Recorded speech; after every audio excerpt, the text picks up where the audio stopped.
В этом городе завтра уже наступило. Здесь невозможное возможно. Здесь самый высокий небоскреб, самое большое в мире колесо обозрения, самый огромный искусственный остров и самый большой торговый центр. Ну, отелю дают 7 звезд из 5 существующих. Этот город самый-самый. Это Дубай.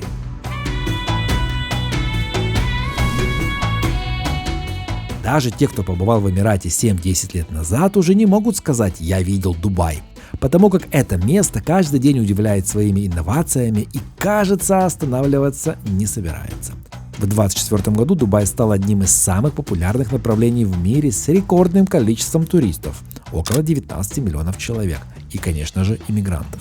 Объединенные Арабские Эмираты вошли в топ-20 самых активно развивающихся туристических направлений мира. В 2024 году страну посетили 29 миллионов иностранных путешественников. Среди 7 эмиратов, входящих в состав страны, Дубай занимает первое место по численности населения. Здесь проживает около 3,5 миллионов человек. И второе после Абу-Даби по площади. Вообще, с 1970 по 2024 год население Объединенных Арабских Эмиратов увеличилось с 300 тысяч до почти 11 миллионов. При этом доля мигрантов сегодня составляет около 90%. Коренных эмиратцев не более 1,5 миллиона человек. Сегодня Арабские Эмираты на 4-м месте в мире по привлекательности переезда на ПМЖ. Почему так вышло и что привлекает экспатов со всего мира, мы постараемся разобраться в этом фильме. Это «Экспаты Дубай». Приятного просмотра.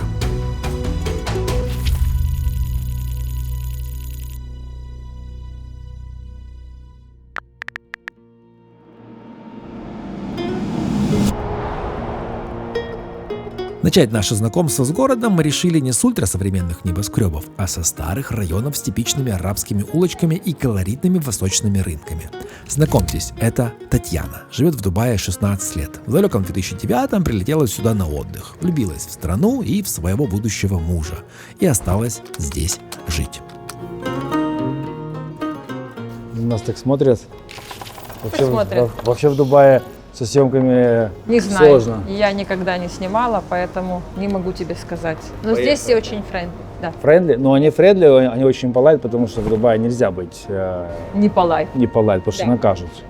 Да ничего не то, что накажут. Здесь такая тактика и политика. Люди приезжают, тебе все улыбаются, тебе все рады, ты себя часто чувствуешь раскованно, раскрепощенно, тебе нравится. Раскрепощенно я бы не сказал. Ты просто первый день. Я обожаю здесь, находиться, жить, поэтому, в принципе, я здесь 16 лет и живу. Лучшего места для жизни, конкретно для себя я не нахожу.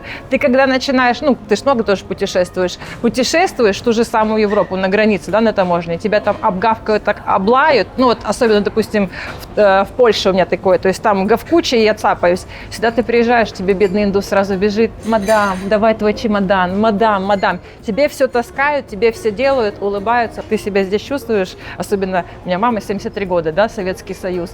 Она заходит в туалет, ей: мадам, возьмите бумагу. Мама выходит с такими глазами: Таня, она меня мадам назвала, Это же, скорее всего, назвала не жительница Дубая, коренная, не жительница, а приезжая. Да. Потому что ей обучили, сказали: у нас такой стандарт, если ты хочешь работать, зарабатывать, то будь добра, разговаривай вот так, веди себя вот так. Обязательно. Я смотри, до того, как стать гидом, я проработала год в Дубай-молле. В бутике в хорошем, каждый день к нам приходила менеджер и всех нас, так по-русски скажу, дрюкала.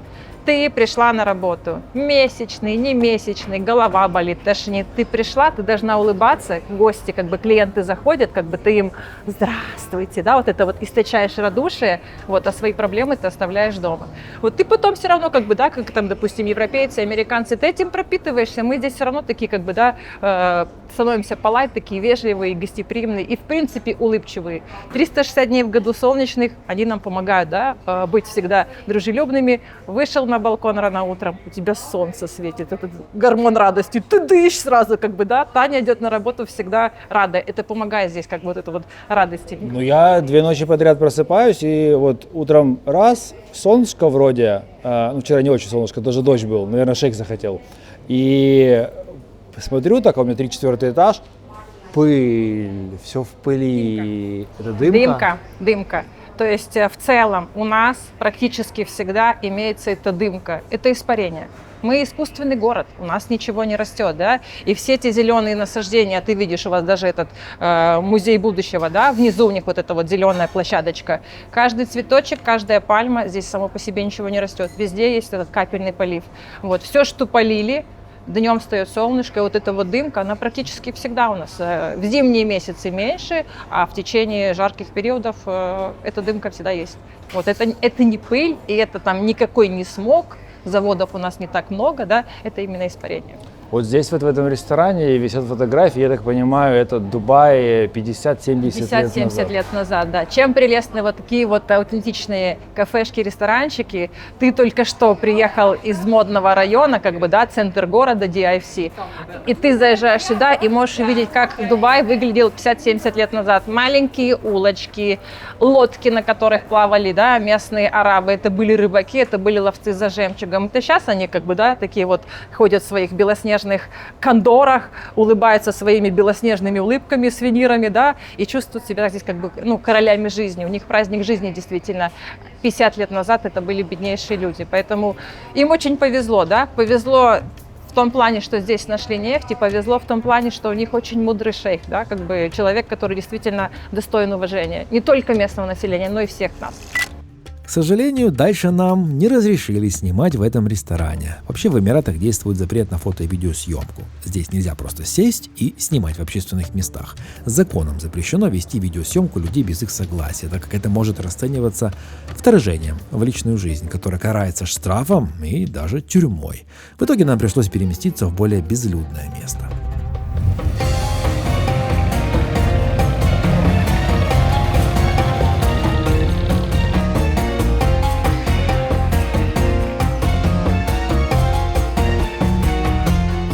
Обрати внимание, Андрей, на улочке старого города. Вы остановились в крутой части. Ты видишь блеск, шик и лоск. То, с чем сейчас ассоциируется Дубай, небоскребы, деньги, да, роскошь, местные на своих крутых тачках, у кого там покруче, да номер поменьше, да.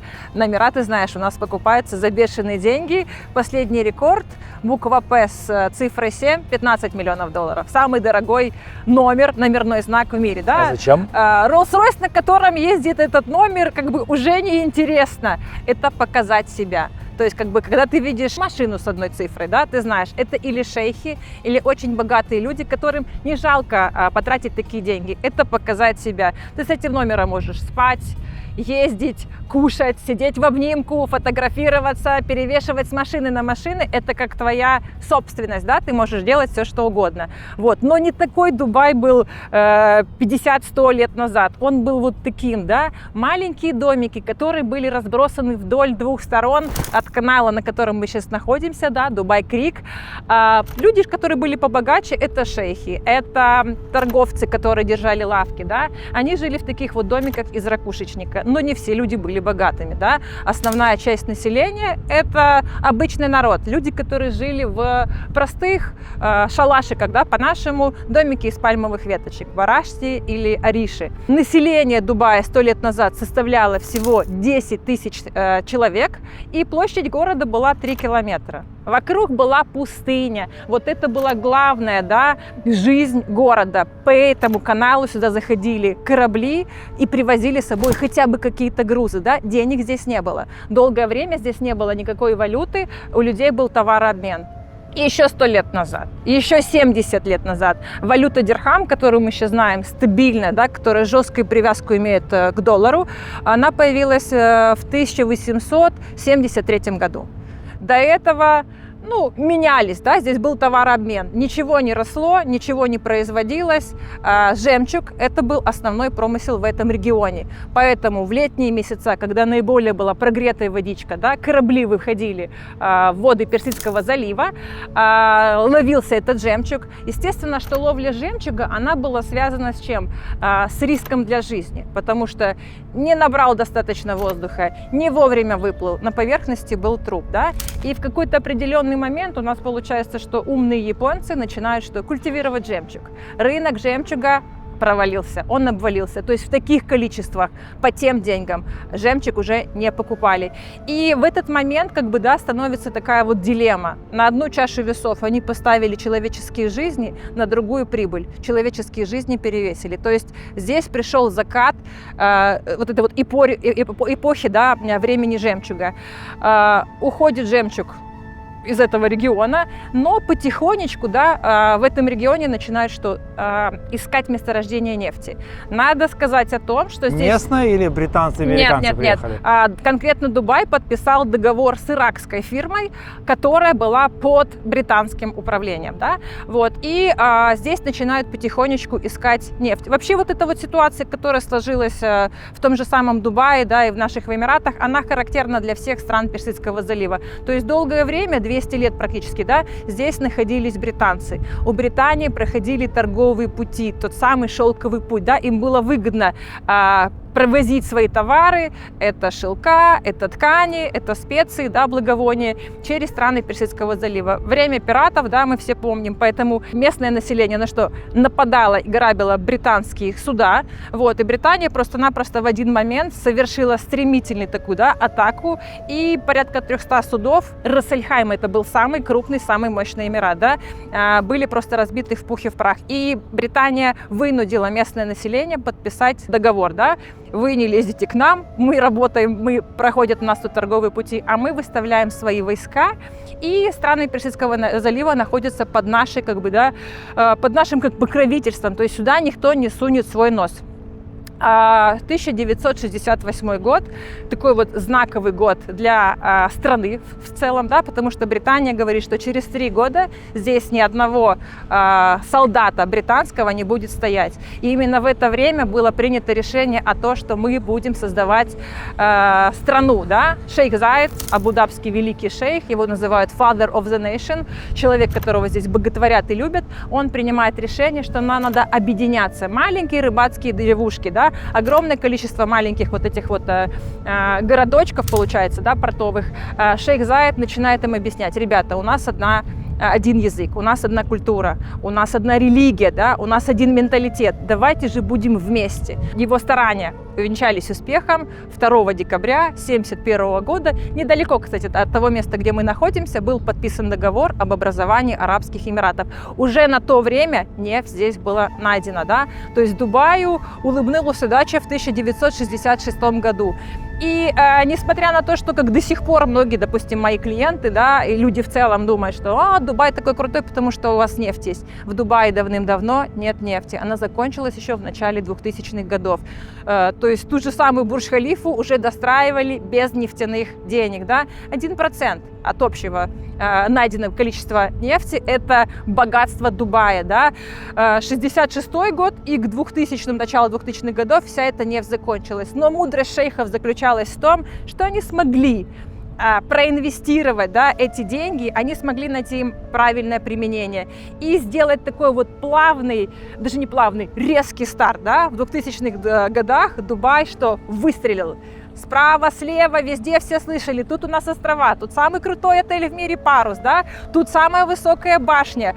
В то время, я тебе могу сказать, каждую неделю были розыгрыши. Тут машина, тут килограмм золота. Этого уже нет, да, вот. Но те, кто здесь живут, скажем так, старички, они все это помнят, да, вот. Поэтому нефти нет, но мы на плаву, да, мы продолжаем жить. Это у нас старый город. Более современные постройки мы можем увидеть с левой стороны, да? Вот. Но если мы проплывем отсюда минут 10-20, мы уже видим небоскребы, тот самый новый город, да? То, в принципе, ради чего в основном сюда люди едут, то, что они хотят посмотреть.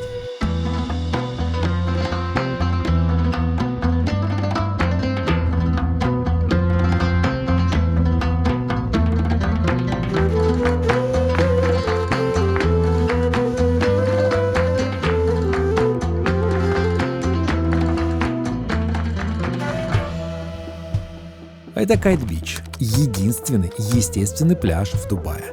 Пляж оправдывает свое название. Это идеальное место для любителей кайтсерфинга и активного отдыха. Набережная протяженностью 14 километров – это, конечно же, идеальное место для прогулки, проверено на себе. Но как насчет купания ночью? Благодаря новым мощным прожекторам и круглосуточно работающим спасателям на некоторых участках Кайт-Бич можно купаться от заката до восхода солнца, а также в течение дня. Проверено и днем, и ночью. Правда, не купался, но спасателей видел, прожекторы видел, и множество людей, которые и днем, и ночью купались, тоже видел. А еще здесь потрясающий вид на Персидский залив, чистая вода, мягкий белый песок и мой друг Виталик. Знакомьтесь.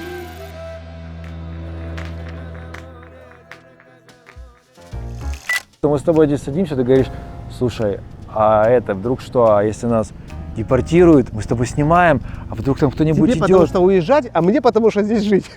Да, ну а за что депортируют? Мы сидим, интервью снимаем. Я такой: нет, Андрей, так я что же стримать, может не надо, какое интервью? Это... Ну есть небольшой, согласен. То есть, поэтому тьфу-тьфу-тьфу, иншаллах. Кайт-Бич. Кто живет вот здесь, вот на вот эти вот виллы, береговая линия, до Это- паруса? Это все как раз локалы, называемые, арабы, которые здесь могут владеть недвижимостью, а мы, приезжие, можем только купить здесь виллу, ну там участок земли на 99 лет. Здесь еще также есть один вот дистрикт из этих джумейров, это который переоборудован под частные клиники. Исторически арабы живут в виллах, ну, в домах частных. Это исторически еще так пошло. И, соответственно, поначалу вот они понастроили себе первые линии, а теперь вот, ну, те, кто виллы уже там не нужны лет, они сдают это под клиники, тут очень много частной медицины. Мы с тобой знакомы 4-й год пошел. Ну да. Да, ты жил в Стамбуле, ты жил в Алании, ты пытался жить в Валенсии и в итоге живешь в Дубае. Что тебя привело в Дубай? Совокупность огромного количества факторов. Ну, в первую очередь, конечно, это возможности для моего бизнеса, это безопасность, это удобство, это комфорт, налаженная система, которая здесь работает, какая-то даже ее, я назову это, восточная простота, хотя я с ней столкнулся и в Валенсии тоже, между прочим, там, ну, на минимальном уровне. Это когда во всяких госорганах и впрочем, то есть, могут пойти навстречу. Бумажки, какое-то разрешение, что-то еще, то есть, знаешь, если ты улыбаешься и по-человечески просишь, то тебе всегда пойдут навстречу. Ну, плюс здесь еще очень хорошая возможность, я считаю, для ребенка. Ты знаешь, у меня 3 года ребенку, и первому, второго мы сейчас ожидаем, и все-таки, ну, может, какая-то парадигма из детства, когда вот отправить ребенка учиться за границу, да, вот теперь ребенок за границей, и интернациональная комьюнити огромнейшая, с разными национальностями, разными языками, с разными вот, кросс-культурными отличиями. В Турции, вот, особенно в Стамбуле, ну, и сложно, и дорого довольно, знаешь, дать вот это вот интернациональное комьюнити детям и дать хорошее вот, там, дошкольное образование, например, и школьное. И оно там очень дорогое, иностранное, то есть там ценник что-то, по-моему, когда мы это пару лет назад узнавали, около $40 тысяч в год за ребенка, там, это школа, то есть, ну, как бы это too much. И, соответственно, это был один из критериев, который сюда точно игрался в плюс. В минусы, понятное дело, мы понимали, что здесь будет жарко, здесь будет дорого, но с дорого можно работать, зарабатывать. А жарко тоже, в принципе, можно работать. Уезжать? Да, мы в прошлом году уезжали на сколько? Середины мая и вернулись в конце сентября. Это у нас ребенок не ходил в школу, а теперь, когда мы собираемся идти в прешколу, так называемую, все, ты никуда не едешь. Это ты 26 августа должен быть здесь, и сидишь ты здесь до конца июня. До Тебя не выпускают? Нет, и система настолько жесткая, школьная, что и прешкольная, рейтинги, то есть ты там можешь день пропустить в четверти, и там в разных школах, конечно, по-разному, тебе могут там из 100 баллов 5 срезать за этот день без уважительной причины. То есть, а потом тебя не возьмут там в среднюю школу, еще куда-то, ну, отдадут предпочтение тем, у кого лучше рейтинг. Все.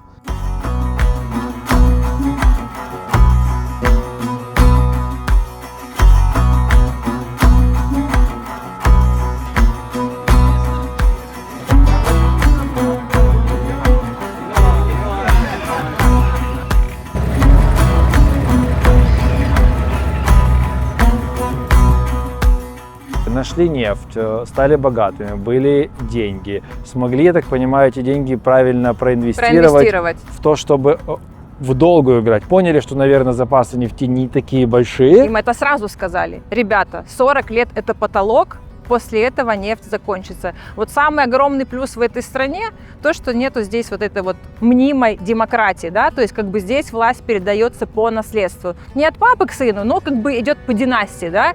Вот, и шейхи как бы подумали сразу, я поживу с верблюда слез, вышел с этой как бы, да, хибарки, сейчас езжу там на Гелендвагене и живу в замке. Сыну хватит денег, внуки. Что будут делать внуки, когда закончится нефть? Но снова на верблюдов и в хибарке как-то не хотелось бы, да? И они стали думать, чем здесь можно заниматься дальше, да? В 1979 году у нас открывается крупнейший на Ближнем Востоке порт, да? Порт Джебел-Али. Старый город, где в те года, да, еще находился весь Дубай, и порт Джебел-Али. Это 40 километров. Это была попа мира, скажем так. Шейху тогда еще люди говорили, шейх, почему так далеко? Это прям граница с Абу-Даби. Тогда еще шейх Рашид, да, это папа нынешнего правителя, говорил, построй, и люди придут. То есть сейчас этот порт функционирует, и действительно, как бы, да, он был дальновидным. Компания Emirates, которую мы все знаем, как самая, как бы, да, одна из лучших компаний в мире. С чего они начинали? 2 самолета у пакистанских авиалиний было взято в аренду. Их преобразили, как бы, да, сделали лучшим из лучших. Самолеты летали пустые. Никто Дубая не знал. Никто не хотел сюда лететь. Что здесь было делать, да? Это все субсидировалось с кармана шейха. Сейчас мы знаем, что такое компания Emirates. Поэтому они играли в долгую. Сначала это где-то было, может быть, и убыточно, да, но сейчас как бы все это выстрелило.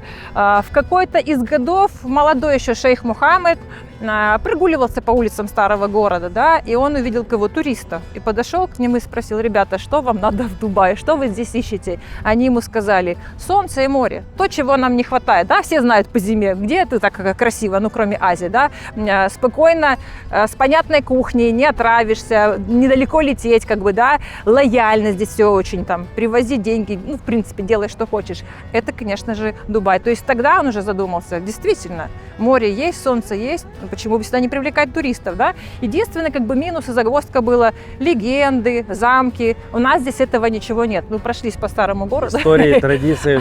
Этого всего очень мало, да? И плюс не забываем, что беднейший регион, здесь не было никакой письменности, никаких вот этих рукописей, здесь ничего не осталось, да? Тогда был народный эпос, то есть от родителей к детям, от стариков, как бы, да, к подрастающему поколению.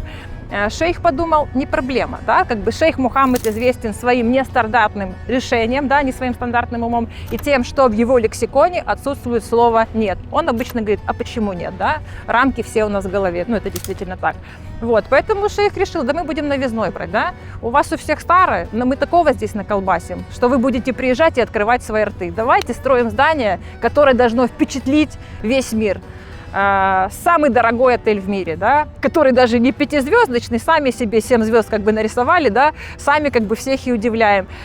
$1 миллиард в 1999 году. Ты представляешь, какие-то были бы деньги? Это были деньжище-баблище, да, я сама с Крыма, закончила как раз в это время школу, 2-3 тысячи долларов стоила недвижимость в Крыму, да за $1 миллиард можно было Крым с потрохами купить, да, здесь шейху хотелось что просто удивить. Ты помнишь наши вот эти вот ковры с оленями, да, телевизоры с плоскогубцами, ну, как бы мы это все проходили, у всех все было одинаково, бедные и богатые, мы сильно не отличались друг от друга.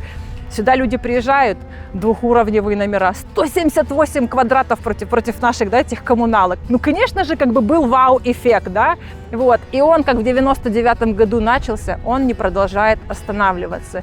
Феноменальные острова, да, спрос превышает предложение. Это до сих пор осталась, как бы, да, тенденция. Башня Бурдж-Халифа. Самая высокая в мире. Да, Китай говорит, я знаю, там Катар, саудиты нам рассказывают, что мы построим. Вы пока строите, мы 15 лет, да, самое высокое здание в мире. Страшно, не страшно, боюсь, ноги трясутся. Туда идут 99,9% туристов. Туда еще попробуй попади, Это да? не просто пришел и поднялся, там же надо записываться, очередь. Как и музей будущего, да. То есть создается ажиотаж. И самые топовые строительные компании в Дубае, они принадлежат нашему правительству. все выходят в центре, Бурдж-Халифа, Дубай-Молл, по периметру только домики компании Emaar, да, и там попробуй, как бы завтра будет объявлен старт продаж, 50-этажная башня, да, в 9 открывается офис, в 10 ни одной квартиры уже нет. И у Emaar либо у всех так? Нет, это именно Emaar. То есть, как бы, естественно, что земельный департамент этой компании выдает самые топовые локации, да, они гарантированно, естественно, сдадут, с этим проблем нет, вот, но у них топовые локации. И плюс они, как бы, сейчас еще научились так строить, как город в городе. Райончик рядом со мной, у тебя поле для гольфа, у тебя виллы, у тебя многоквартирные дома, да, у тебя офисы рядышком, огромный торговый центр и парковая зона. И что немаловажно, так как бы в целом там, где живут мусульмане, ты не увидишь собак, да, в Дубае ни в одном муниципальном парке нельзя гулять с собакой, чтобы ты понимал. Собаки в исламе как бы немножко в сторонке, да, они пролетели. Кошек тут любят, собак нет. Районы, где живут иностранцы, европейцы, то есть сейчас новые стандарты, обязательно какая-то зона, где можно что, выгуливать свою собачку, да. Это тоже как бы те, кто идут с питомцами, это большая проблема. Ты негде тебе гулять с твоей собакой. То есть это все учитывается.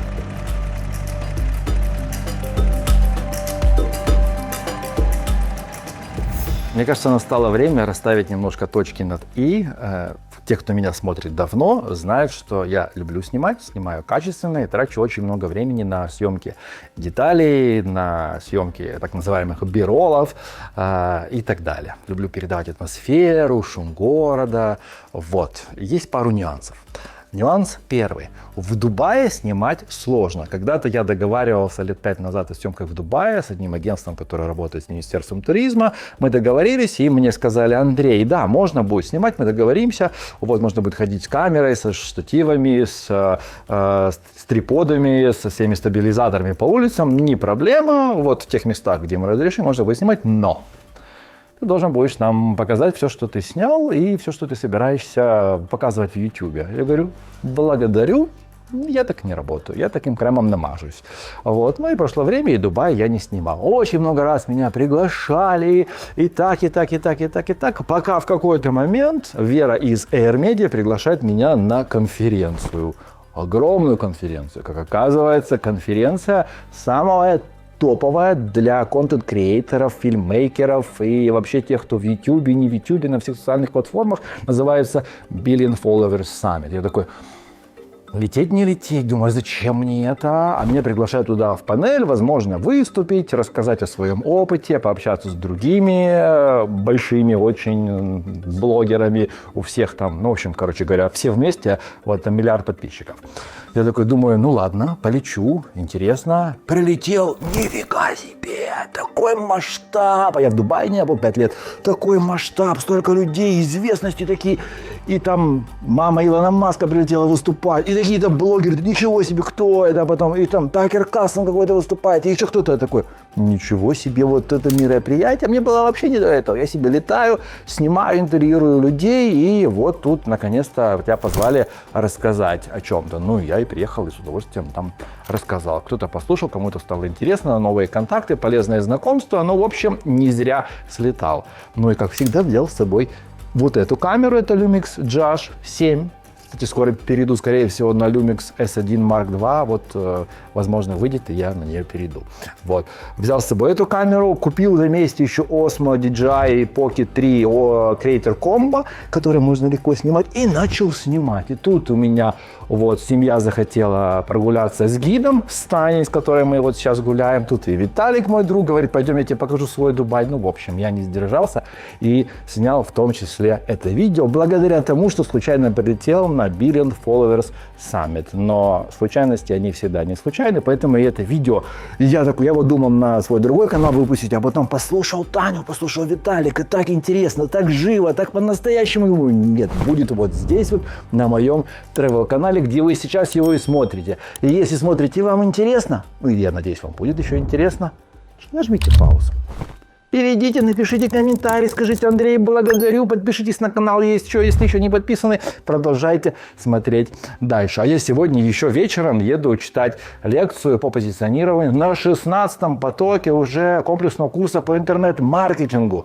А в июне у нас начинается 17-й поток, 10 июня. Первая лекция. Я еще за это время слетаю, сниму Непал, Бутан, Штаты, Калифорнию, Техас, Майами, Нью-Йорк. А потом приеду и начну читать лекции. И мы вот 10 июня начинаем. И полгода, 2 раза в неделю, обычно в 6 часов вечера по Киеву, встречаемся и вживую разбираемся с материалом. Я и мои коллеги будем вам рассказывать и вот проводить вас этот темный лес интернет-маркетинга с точки зрения, как работает SMM, что такое социальные сети, как настраивать, что такое контент-маркетинг, как правильно писать статьи, как писать статьи продающие, как писать статьи вовлекающие, как настраивать аналитику, как работать с SEO-оптимизацией, как вообще создавать стратегию, как работать с платными каналами трафиками, чтобы появляться в Google. Ну, в общем, вся та необходимая информация, которая, возможно, полезна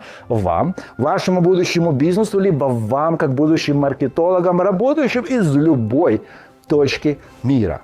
Я на своем примере показываю, что я живу по всему миру и работаю из любой точки мира. Вот записываю видео в одном месте, интеграцию в другом, лекцию читаю в третьем, агентством рулю, в четвертом и так далее. Сегодняшнее время показывает, что мы можем работать из любой точки мира и достойно зарабатывать. Если это то, чего хотели вы, если вы ищете возможность освоить новую профессию, работать из любой точки мира, зарабатывать достойно, помогать своему бизнесу, запускать свой бизнес, в том числе, приходите и обучайтесь.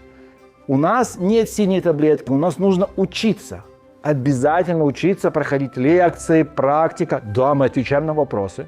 Вы задаете вопросы, мы на них отвечаем. Есть домашние задания, есть проверка домашних заданий, есть дипломная работа, 80 с чем-то страниц, большая стратегия, которую вы можете делать как для своего бизнеса, так для компании мечты, куда вы хотите устроиться, либо просто дипломная, которую вы можете показывать на собеседовании.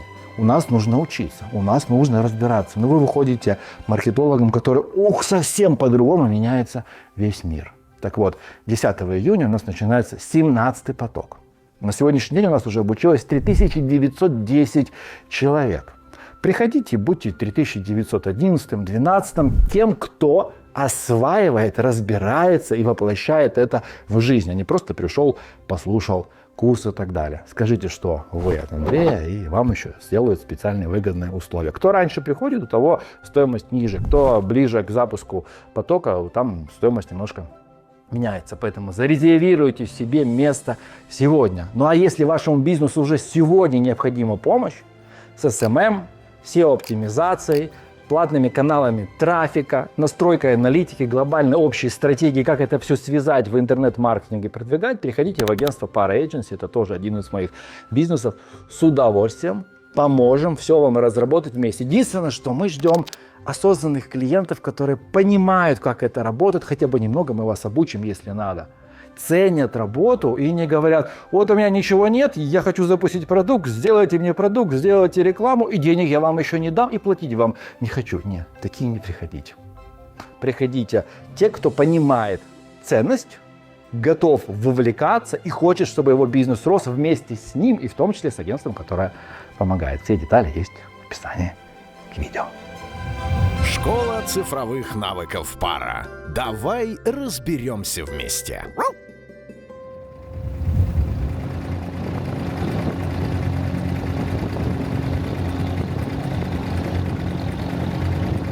Мне кажется, 2020 год очень сильно повлиял на Дубай, потому что то, что я здесь был до 2020 года и сейчас, я помню тогда, когда читаешь, так, это нельзя, женщинам обязательно полностью укрыть ноги, это нельзя, это нельзя, это нельзя. После 2020 года я сейчас смотрю, сейчас 25-й, да, девочки вот так ходят, и это делают, это делают. Что произошло? Что произошло? Страна, которая на 90% состоит из иммигрантов. 2020 год к нам пришла корона. Она перечеркнула, конечно, все планы Дубая. Здесь должна была состояться грандиозная выставка Экспо. На нее возлагались огромные планы, да, потому что 7 лет шла бешеная подготовка, отстраивались районы, расширялись станции метро, да, удлинялось метро, строилась сам комплекс этот Экспо. Да. Предполагалось, что нас посетит порядка 25 миллионов человек. Часть из них, ну, там даже 10-15%, узнает и увидит, что такое Дубай. Тогда еще Дубай был безналоговый. То есть ты ведешь бизнес, ты не платишь никаких налогов. Да? Налоги появились только в 2018 году. Ну и сколько? 5?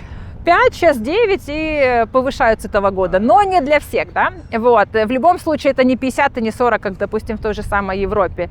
Люди увидят возможности, останутся, будут создавать, что рабочие места, то есть это вот как снежный ком, да, приходит 2020 год, корона, все закрыто, люди начинают массово уезжать, потому что компании закрывались, тот же самый старый город, да, лавки эти сувенирные были закрыты, тут такая печаль была, вообще видеть Дубай без машин, без людей. Я в то время жила на хайвее, главная магистраль города, дорога имени шейха Заида, которая никогда не спит ни днем, ни ночью. Она пустая, ни одной машины, город-призрак, знаешь, был. Отток людей, что делать? Надо как-то людей приманивать, да, и это 2020 год действительно такой, он стал как рубежный. Дресс-код, он ушел. Вот так, ну, в общем, как хочешь, так и ходи. Это официально сказали можно, либо... Официально никто не сказал, да, но если раньше у нас была, ну, скажем так, полиция, которая одевалась не по форме, а по-штатски, но это уши и глаза везде, да, и они могли подойти и в корректной форме там сказать, там, ребята, там, не обнимайтесь, там, да, там, не потемывайтесь, в торговый центр тебя не могли не впустить, а выгнать действительно, если у тебя была неуважительная одежда, да, ну, как бы там очень короткая, то есть эти случаи имели место быть. Сейчас просто все улыбаются, и все, да, просто улыбаются, никто ни на что не смотрит, никто никаких тебе больше замечаний не делает. Естественно, люди об этом узнают. 5 лет назад попробуй купи алкоголь. Ты его нигде не мог купить. Резиденты, да, для резидентов были специализированные магазины и по лицензии, да, можно было купить алкоголь. Для туристов мой муж сейчас договорится, у меня со всеми договаривается, выходит из магазина, не смог договориться, в Дубае не договариваются, да, то есть это была проблема для людей. Сейчас во всех торговых центрах, даже в Дубай Молл зайди, есть специальные магазины, любой человек заходит, турист, не турист, и покупает все, что надо. Это тоже прям, знаешь, это была проблема, честно скажу, по своим клиентам. Сожительство было запрещено, да? Там, как это сожительство? Ну, то как? Есть без брака жизнь Без, да, то есть как, ну, как у нас, гражданский брак.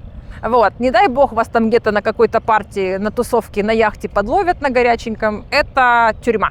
Вот, сейчас сказали, что добро. Да, но при этом, по-моему, местное население может иметь до 4 жен. 4 жены, будь мил, 4 виллы им, да, как бы, либо 4... Они не все вместе живут? Слушай, Joint family, как вы идете. Нет, женщины, мы есть женщины. Никакая женщина не хочет терпеть другую, да. Вот, поэтому, как правило, ну, женщины, естественно, узнают о том, что у мужа кто-то другой, он пропадает каждый там четверг и среду, да, его дома он не ночует. Официально ты не должен у нее спрашивать разрешение, никакие бумажки она тебе не подписывает, да, вот, это твое право. Ислам разрешает тебе иметь до 4 жен, но тебе надо снять 4 квартиры, да, или там 4 дома. У тебя родились везде дети, спонсировать детей, оплачивать им, как бы, ты знаешь, жизнь сейчас дорогая, да, там 2, у меня 1 ребенок, дорого дети обходятся. Тебя на Мальдивы, да, там, меня на Мальдивы, тебе колечко, мне колечко, то есть все женщины должны быть одинаковые. Ну и как бы там, чтобы этих мужчины мои не улыбались обычно на экскурсиях, я говорю, 4 жены, 4 тещи, 4 ПМС. Очень хочется. Наверное, одной хватит. Да, наверное, одной действительно хватит. Поэтому одна жена, как правило, сейчас у местных, да, ну, 2 жены могут себе позволить очень, скажем так, состоятельные, либо шейхи, да, и многодетность, которая она была, те же самые 60, 70, да даже 50 лет назад, да, даже 20 лет назад, потому что, когда я приехала, в среднем, это был 7-й год, 8-й год, 7 детей. В среднем в местной семье было 7 детей. Это еще так тоже, да, с прошлого тянулось. Все мы знаем, что страны с низким уровнем жизни, что естественный отбор. Родила 20 детей, половина умерла в детстве, потом какие-то войны, болячки, я знаю, то есть там, дай бог, чтобы там 3-4, да, как бы полноценных ребенка выросло, да, они тебе смогут с мужем подсобить на старости. Государство помнит, шейхи помнят вот те вот времена, да, потому что шейх Мухаммед, он родился как раз таки, когда все это только был, этот переход, да.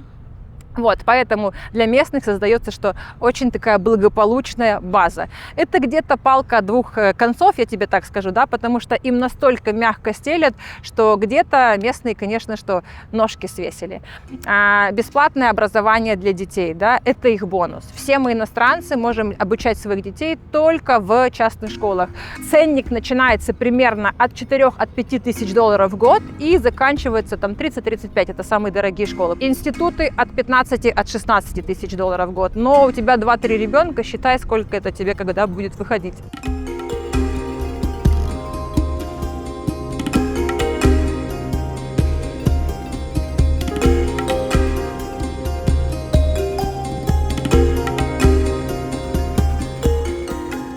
Дубай, мне кажется, место, где если ты хочешь и у тебя есть какой-то запал энергии что-то сделать, сотворить, то здесь немножко бустер. Здесь не X1. Для кого-то будет X1,5, X2, X5, X10. Но, скорее всего, не меньше единицы. То есть ты не будешь уменьшать то, что ты на сегодняшний день имеешь. Но если у тебя есть реальный запал. Если запала нет, мне кажется, народу здесь делать нечего, кроме того случая, когда у тебя уже куча денег. И ты оптимизируешь налоги. И ты оптимизируешь налоги. Тогда можно ехать в любую другую страну и там себе жить, но там налоги сумасшедшие. Если у тебя доход из третьих стран, то ты как раз можешь приезжать сюда, жить здесь вот эти вот 7 комфортных месяцев, не быть налоговым резидентом любой другой страны, получается, ну, практически, по факту, и жить, получается, на доходы с третьих стран. Здесь нет налогов на доходы физических лиц. То есть, например, если ты сдаешь квартиру, да, ты ничего не платишь. Ты перепродаешь квартиру с плюсом, ты ничего не платишь. То есть. Но если у тебя компания, вот у нас компания, то как раз с прошлого года, 24 год, это не для всех отраслей, не для всех лицензий, но мы попадаем, вот риэлторская деятельность попадает под 9% налога на прибыль. Я хочу сказать, что да, конечно же, здесь большой приток денег, потому что не спрашивают, откуда происхождение. Как и в Турции, как и на Бали, там еще в каких-то нескольких странах. То есть поэтому это действительно привлекает капитал разных стран, разных людей, которые не хотят платить налоги. Ты много говорил, моя компания, Эстейтович, Эстейт. Я немножко в курсе, чем ты занимаешься. Занимаешься, по-моему, в Харькове занимался недвижкой. Да. И сейчас занимаешься в Дубае, я так понимаю, у тебя компания. В Дубае, в Турции. В Турции на Бали. И Бали ты уже начал заниматься. Мне всегда было интересно. Я не для этого прилетел, я здесь на конференции, но мне всегда было интересно посмотреть квартиры в Дубае. Я никогда не видел. Потому что я видел видео про Дубай, где там не инвестируйте, не покупайте, сдают в плохом качестве, там про флиппинг, разоблачение, куча разной информации. Я не собираюсь покупать, сразу говорю. Но если будут какие-то классные условия, там минус очень много и платить не надо. Да, ну это по-нашему. Ну как, да, то тогда я готов подумать. В какой район едем? Дубай Хиллз. Едем в Дубай Хиллз. Ну хорошо, поехали.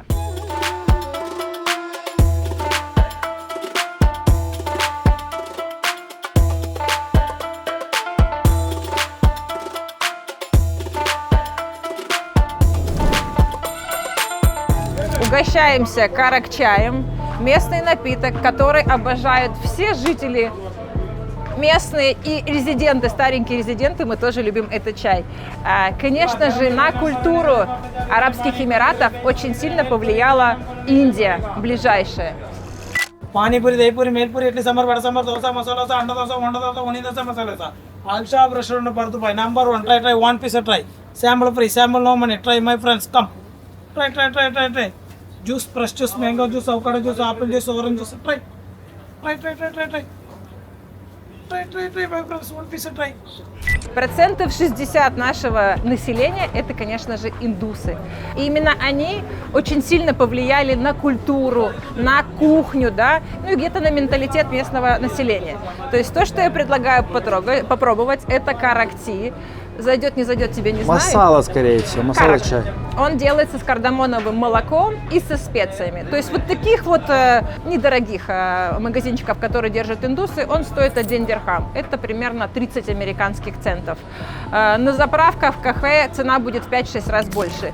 Обычно в такие небольшие магазинчики рано утром приезжает местный со своим термосом, набирает там за 10 дирхам, да, за $3 этот термос и будет в течение всего дня потихонечку его попивать. Слушай, а мы только что проходили, это индийский рынок. Это текстильный рынок. До сих пор, как раньше сюда ездили, да, до сих пор приходят корабли по морю, возятся сюда товары. Не каждый человек может купить себе сумочку или тапочки, да, в Дубай-моле, ну и в других молах. То есть рынок, как они раньше были, ну там у нас в Харькове, Барабашово, да, где-то там Черкизон и так далее. Не каждый человек может купить себе вещи в торговом центре.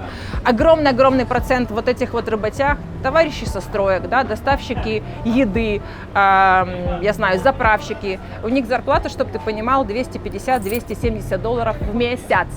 В месяц. В Дубае люди получают такие деньги. Не думайте, что мы здесь все миллионеры.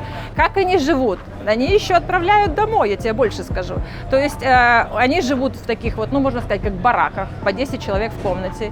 Роба и парадно-выходная, да? Автобус, который их возит на работу и обратно. Единственный транспорт Дубая, который не имеет кондиционеры, вентиляторы. Зарплата $270 в месяц. Тарелка риса с карри в день он получает. Толстых там, конечно же, нет. $150 он отправит в свою деревню, глубочайшую, да, откуда он приехал, и какие-то там $120 он оставит на свои личные расходы. В выходные ты увидишь, эти места будут забиты этими рабочими. Клумбы, газоны в старой части, там просто будет сидеть местное население. Когда у нас идут, например, праздники, местное население, вот это вот, ну скажем, бедный рабочий класс, его стараются отделять от туристов, от людей, которые имеют более высокий доход. Каким образом? Например, ты идешь на пляж, там будут выставляться большие плакаты только для семейных. Эти ребята, которые идут хороводом, 20 человек, да, ну их видно по одежде, бедных, запуганных индусов, их просто-напросто отметут. Праздники к Дубай-молу, их будут отметать, полиция будет стоять, их не будут подпускать, да, чтобы не пересекались мы. Вот, поэтому здесь так. Они же в центре не живут, наверное, правильно? Как правило, эти, скажем так, бараки, да, эти поселочные городки находятся в черте города. Вот, хотя один такой райончик находится в 5 минутах от Паруса, да, но это когда вот было, от отеля Буль-Шарараб. Это старый район, то есть, возможно, в ближайшее время это тоже все перенесут, но в целом ты прав.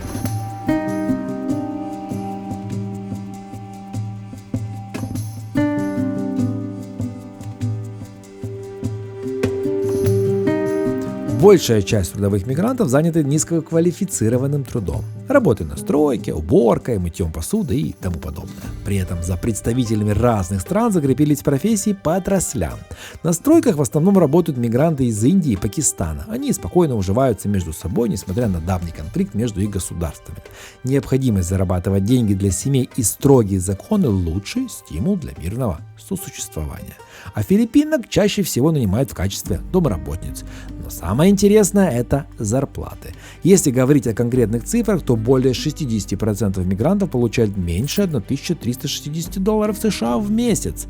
Формулировка, конечно, максимально размытая – меньше $1360 США. Но это может быть, конечно же, и 100, и 1359. Сколько же зарабатывают на самом деле и как живется в Дубае мигрантам, я спросил у непальца, которого встретил в одном из такси, в котором передвигался по городу. Ашок Рай. Ашок Рай. Ашок Рай, приятно познакомиться. Взаимно. Ты сам из Катманду, да? Да, я родом из Катманду.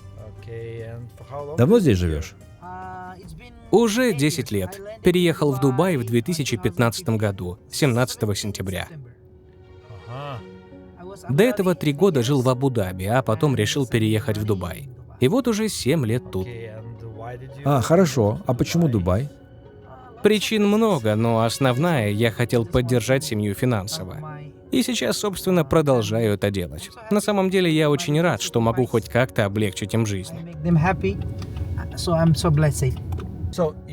Значит, ты в Дубае уже 10 лет живешь. Да. И что, планируешь оставаться? Как тебе вообще живется здесь? Если честно, до короны было все вполне нормально. А вот после многое изменилось. Цены подскочили, особенно аренда жилья. Да и продукты стали очень дорогими. А зарплаты, увы, почти те же. Если не секрет, сколько максимум зарабатываешь в месяц? Ну, смотри, я работаю водителем лимузина, поэтому это не будет для тебя особым показателем. Но, если честно, стало сложнее. Машин стало больше и, соответственно, меньше поездок. 2 года назад ситуация была получше. Сейчас я зарабатываю где-то между 4 и 5 тысячами, но есть расходы, например, на жилье. Но если сравнивать с Индией или Непалом, то тут на самом деле очень даже неплохо. Я стараюсь оставаться благодарным. А сколько у тебя получается откладывать каждый месяц? Даже имея заработок 5-6 тысяч, сами расходы в Дубае достаточно большие. Например, на аренду жилья каждый месяц уходит около 1000, на еду 500. В среднем выходит где-то 2000.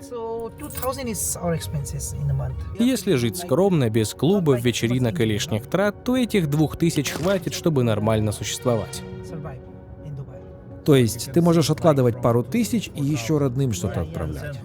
Ну, я бы сказал, где-то 1000 получается отложить. Я вообще считаю, что нужно быть благодарным и довольствоваться тем, что есть.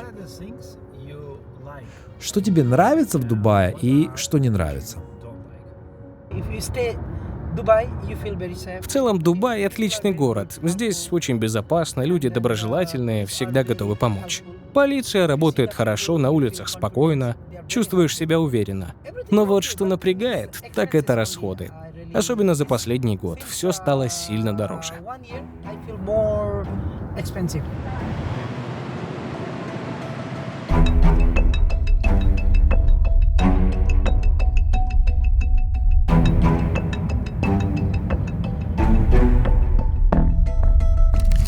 Если мы не говорим за людей, которых вот из Индии, да, из Пакистана, которых здесь больше всего, которые привозят сюда, ну, так скажем, на работы, как дешевую рабочую силу, то говорим если за экспатов, которые вот, это middle-топ менеджмент, очень много разных компаний, которые, кто чем занимается, у кого какие представительства, какие, опять же, бизнесы.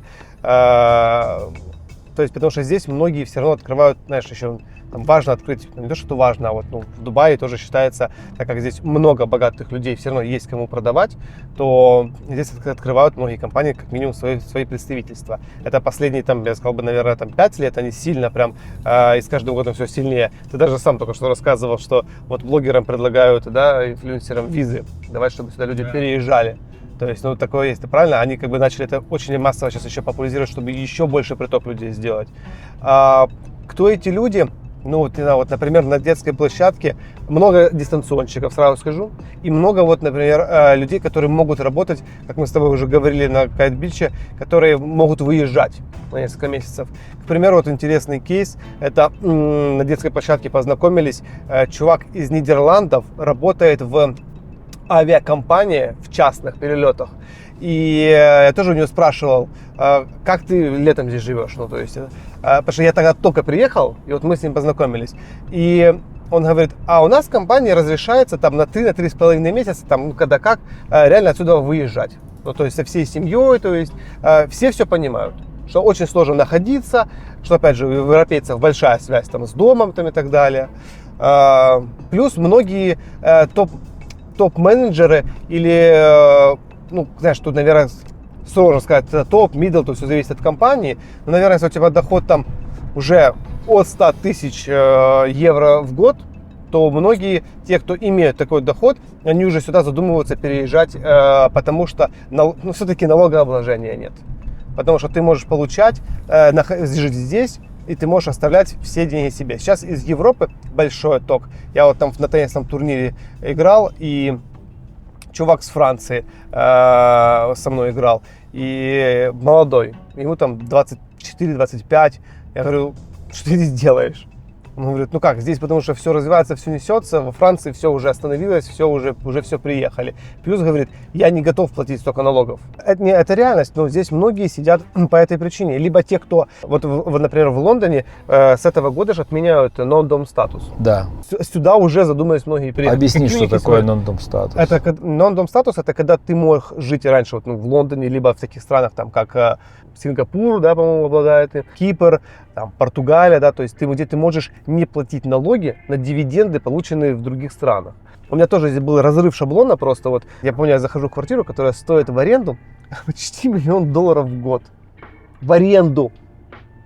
Я захожу и смотрю, Ну, это квартира. Все равно для меня, знаешь, когда у тебя уже сюда заездилось за 16 лет работы, ну, квартира. Я уже столько видел во всем мире этих квартир, то есть. И $1 миллион. Я такой стою, что происходит, то есть. А мне потом просто вот брокер с той стороны объясняет. Я говорю, кто это вообще снимет, кому это нужно? Говорит, Виталий говорит, вот давай представим.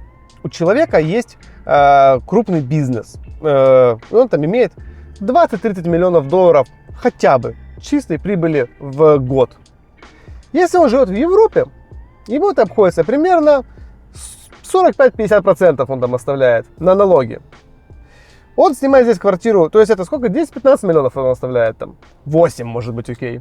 Миллионов долларов. Вот. Говорит, зачем ему оно надо? Он приезжает сюда, снимает эту квартиру на год, живет здесь 6,5 месяцев, дальше он делает все, что хочет. То есть. И он сэкономил еще 7 или там 14 миллионов долларов он сэкономил. Вот кто снимает многие эти квартиры.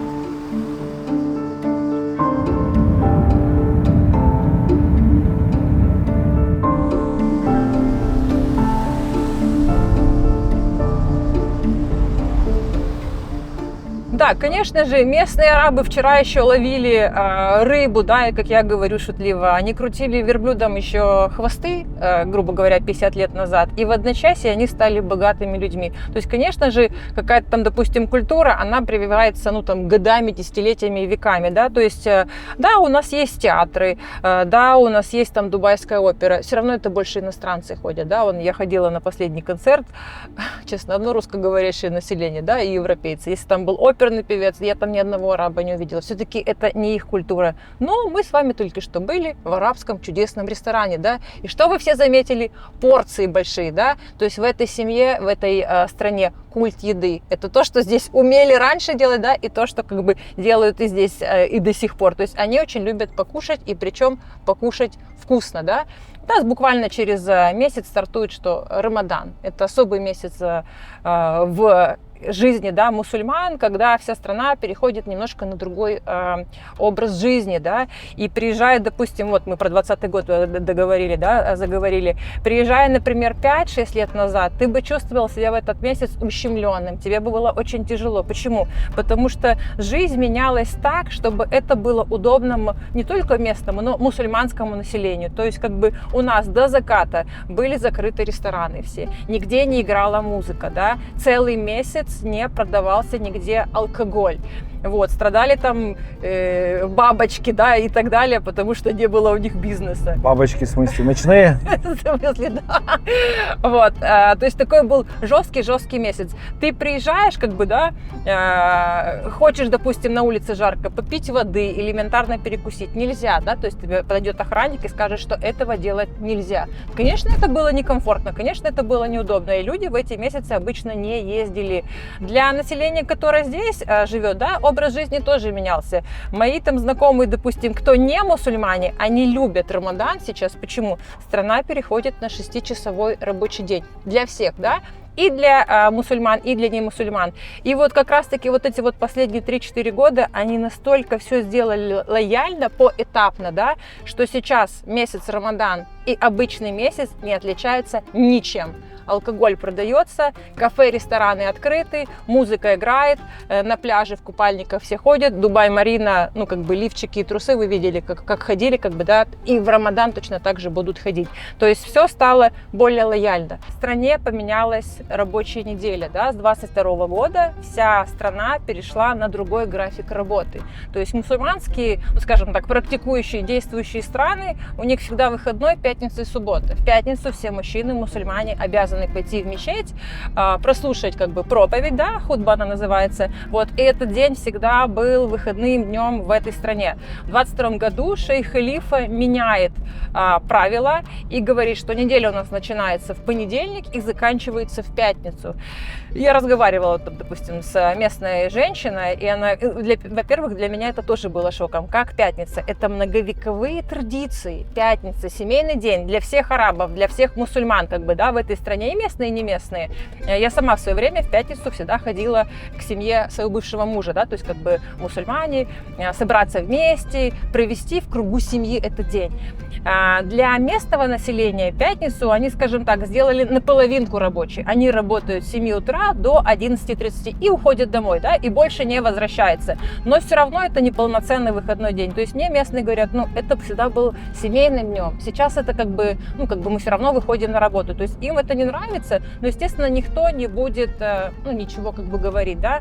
Мы принимаем решения наших шейхов. Наверное, где-то это связано с тем, что страна ведет бизнес, и раньше было неудобно. Это даже то, что мне мои там знакомые говорят, что здесь пятница выходной, как бы, да, а во всем мире это рабочий день. Это было неудобно. То есть сейчас по графику для бизнеса это удобнее. Местные живут немножечко, скажем так, обособленно от нас, да. Конечно же, мы в обществе вместе, торговые центры, рестораны соприкасаемся в этом плане, но они, допустим, если мы говорим, где они живут своей коммунной. Там не живут иностранцы, там иностранцев как бы никто не пускает.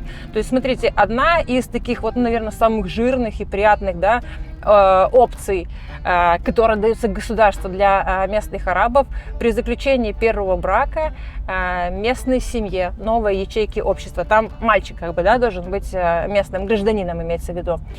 Выдается кусок земли в той территории, где живут только местные. Никаких экспатов там нет.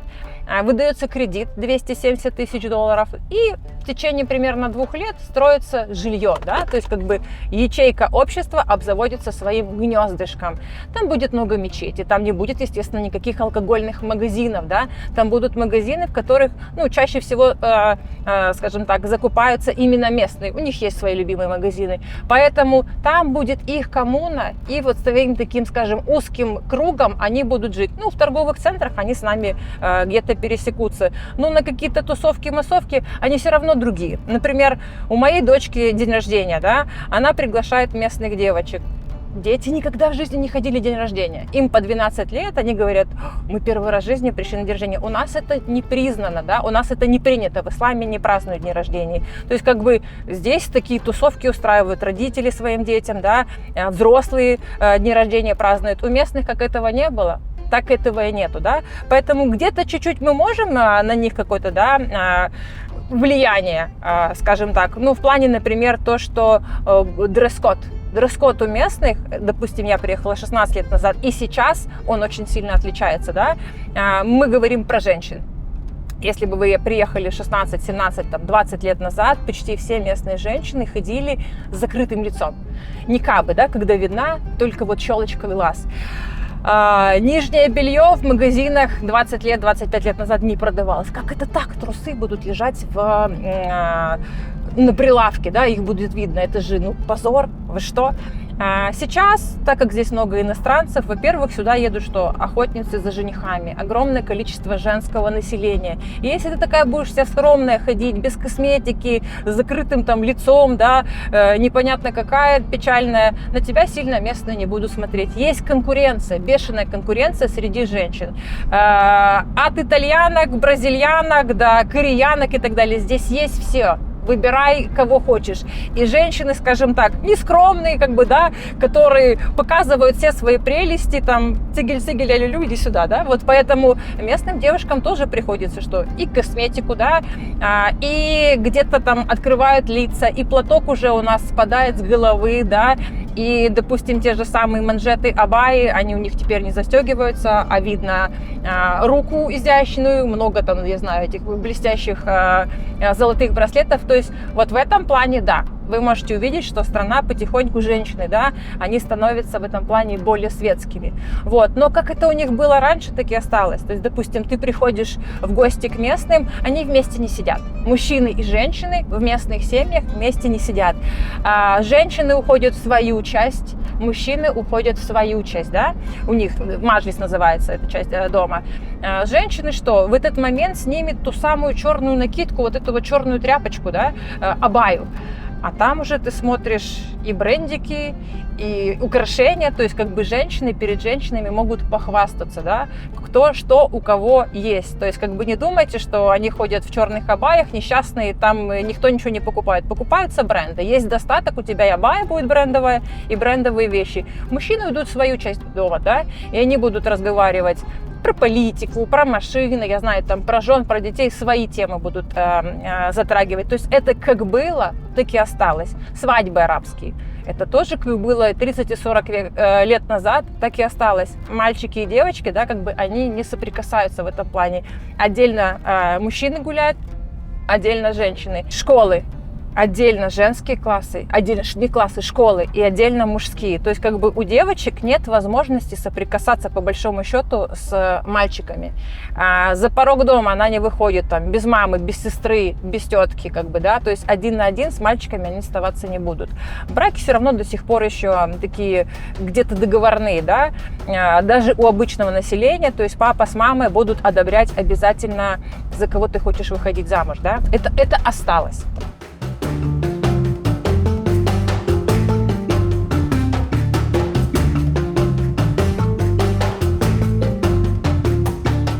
Ты говорил, у тебя были китайцы клиенты, сейчас итальянцы тебе звонили, и турков много, да? Да, это китайцев у нас были, получается, продавцы, клиенты, то есть, а мы с ними работали, то есть не на покупку. Хотя у меня были в компании китайскоговорящие менеджеры, но пока сложно настроить вот эту кросс-культурную коммуникацию, потому что все-таки свои покупаются своими в первую очередь. И вот сейчас у нас, да, итальянцы в работе, ну, это у меня просто лично, а вообще из такого реально интересного кейса, успеха, то, чего я прям вот аж горжусь, скажу честно, за прошлый год, у нас получилось настроить воронку и рекламу и выйти на сделки уже с турками. То есть мы, получается, туркам продаем Дубай. То есть мы запускаем на них рекламу, их квалифицируют турки, которые у нас работают в компании в Стамбуле, принимают, соответственно, заявки и сюда довозят. И здесь тоже выкатывают туркоговорящие менеджеры, там, ну, с Казахстана конкретно, там, например, девочка, туркмена. Ну, в общем, такая вот получается прикольный момент, что украинская компания продает Дубай туркам. Ну, такой интересный микс очень прикольный получился. Здесь очень много турков просто сейчас покупают недвижимость, потому что Турция поднялась. И плюс еще, так как в Турции изначально была очень сильно развита медицина, то а сейчас Дубай как раз очень сильно пушит вперед как раз медицинское медтуризм направление, то даже многих врачей перекупают из Турции сюда, то есть зарплатами, условиями больницы, чтобы как раз чтобы сюда ехали тоже делать там и пластики, то есть, ну и в принципе повысить еще более уровень медицины. У меня только вот в подъезде со мной живет несколько семей турков, все врачи. Мы едем с тобой на Мерседесе. Мы уже поняли, вот кто здесь катается на Мерседесах. Нормально, харьковчане. Сколько эта машина здесь стоит? Сколько ей лет? Это 2000 то ли 18 то ли 2019 года. Нужно посмотреть в техпаспорте. Я просто с машинами на «вы» вообще, то есть слабо в них разбираюсь. Я вот, когда там всегда машины покупались в жизни по принципу, вот что кто из знакомых предлагал, там, знаешь, удобно было или в рассрочку, или что, потому что всегда все нужно было инвестировать в бизнес-компанию. Вот эта машина здесь стоит 27-26 тысяч долларов. Бэушная, 7-летняя. Да, точно так же, как в Украине она стоит.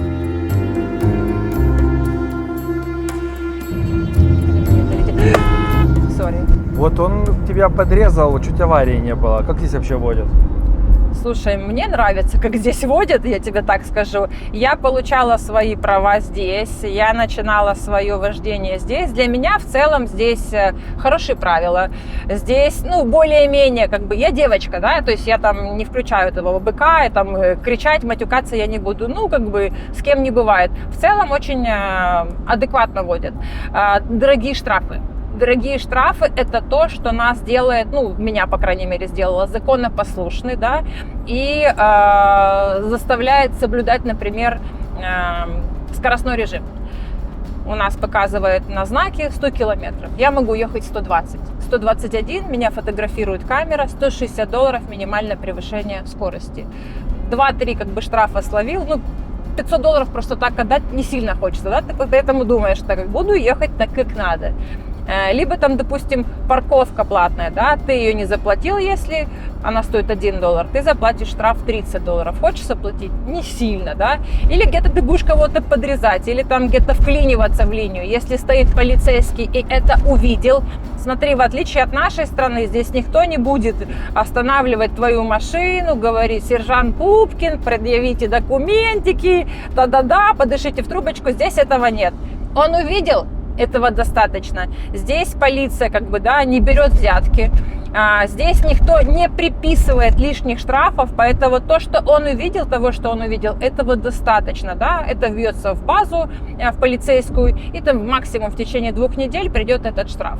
Конечно, если вдруг каким-то образом это был не ты можешь оспорить, но в принципе вот за 16 лет жизни здесь мне никогда левые штрафы не выписывали. В целом полиция, она здесь призвана, да, не пугать нас, а помогать нам. То есть, как у тебя какая-то проблема, остановится полицейская машина, они тебе помогут, да?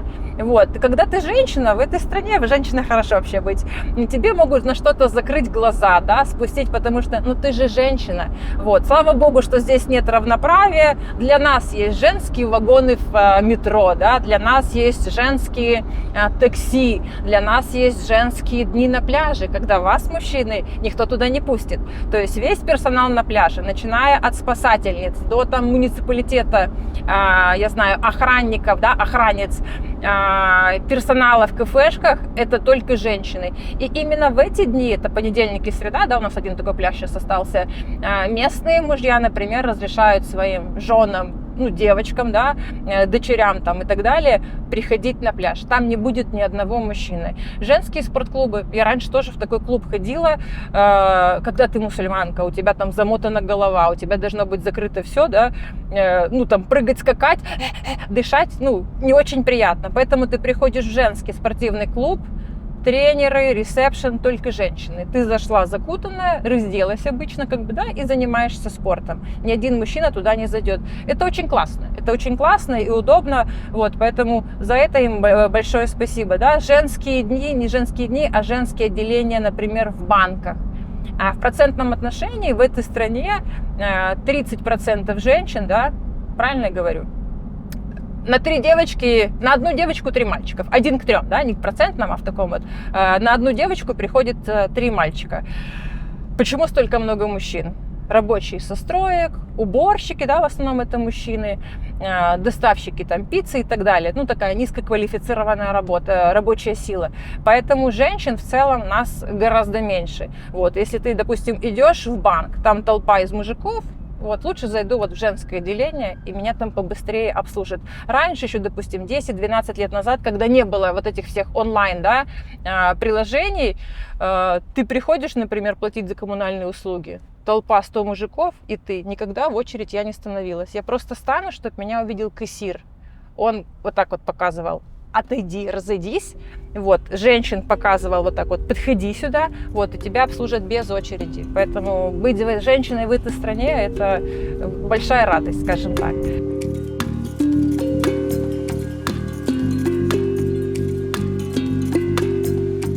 Еще я хотел поблагодарить Виталика, который показал мне свой Дубай, и, конечно же, Таню, которая провела невероятную экскурсию по Дубаю. Если бы у нас было 5 дней, я думаю, Таня бы все 5 дней наполнила. Таня настолько любит Дубай, Таня настолько любит этот Эмират, и вообще Эмираты, ей настолько там комфортно, что это просто человек, который... Даже если тебе что-то не нравится, он тебя в это влюбит. Но, в общем, если вы будете в Дубае, обязательно напишите Тане, возьмите экскурсию, и вы получите невероятное удовольствие и столько много информации. Я вот Таню мог бы снимать и снимать и снимать. Это просто, ну, какая-то находка, кладезь информации, которая льется и в интересном, доступном, очень простом формате. А если вы собираетесь в Дубай лететь, то я надеюсь, что вы свои путешествия, как и в Дубае, на Бали, в Нью-Йорк, Варшаву, куда угодно, будете начинать на поиски авиабилетов и путешествий. Trip My Dream — это один из моих бизнесов. Я хочу, чтобы вы всегда находили авиабилеты, искали информацию нужную, касающуюся экскурсий, где жить, что посмотреть на Trip My Dream. Поэтому в следующий раз, когда летите, обязательно начинайте свои путешествия на Trip My Dream. Там вы найдете все авиакомпании, включая лоукостера. Вы сможете удобно выбрать дату вылета, дату возврата, отфильтровать по авиакомпаниям, по багажу, без багажа, утром, вечером, днем. В общем, все удобные фильтры для вас, для того, чтобы выбрать свой рейс, пойти купить и не переплачивать. Всегда начинайте свои путешествия на TripMadri. Но если будете в Дубае, вот, а еще и с Таней, передайте ей от меня большой привет. Я получил с семьей невероятное удовольствие от прогулки с ней по ее Дубаю.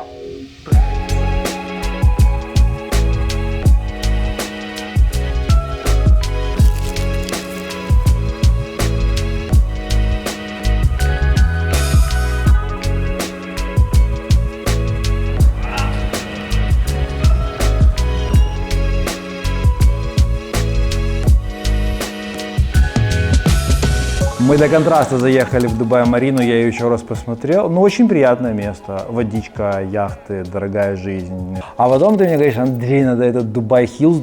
Я думаю, что ты мне как Дубай-Хиллз. Короче говоря, приезжаю я сюда, в Дубай-Хиллз. Блин, а прикольно. Ладно, давай по-честному. Январь, конец, хорошая погода, климат 25-27, нет жары. Ну, такой кайф. Парки, площадки, кафешки. Тут тебе бесплатно ты играешь в падл. Тут у тебя детская площадка. Здесь еще детская площадка. Здесь у тебя теннис. Здесь у тебя посидеть. Здесь у тебя медитация. Здесь у тебя спорт. Здесь Умеют же, да, когда хотят. И я тебе говорю, я бы так жил. Я бы тут хотел бы жить в таком комплексе, не обязательно в Дубае. Ну, это же, блин, стоит, наверное, кучу денег. Сколько реально вот здесь стоит недвижимость в этом районе Дубай-Хиллз? И что это за район вообще?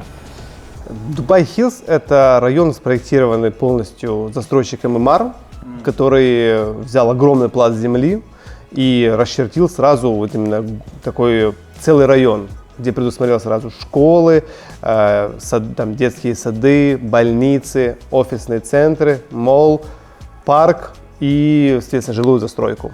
То есть это как город в городе, уже правильно построенный, потому что, ну, скажу честно, я считаю, что не все районы Дубая глобально правильно построены, потому что и вообще это, как я понял, по архитектурной задумке не оправдала себя теория сгружать в одно место все офисы, например. То есть, в принципе, по миру такое не сработало. И как бы вот это вот, чтобы держать work-life balance, то есть по факту людям нужно, то есть где-то здесь на одном районе, когда мы говорим за мегаполис, жить, работать и существовать полноценно, удобно, чтобы не ездить никуда, не тратить много времени.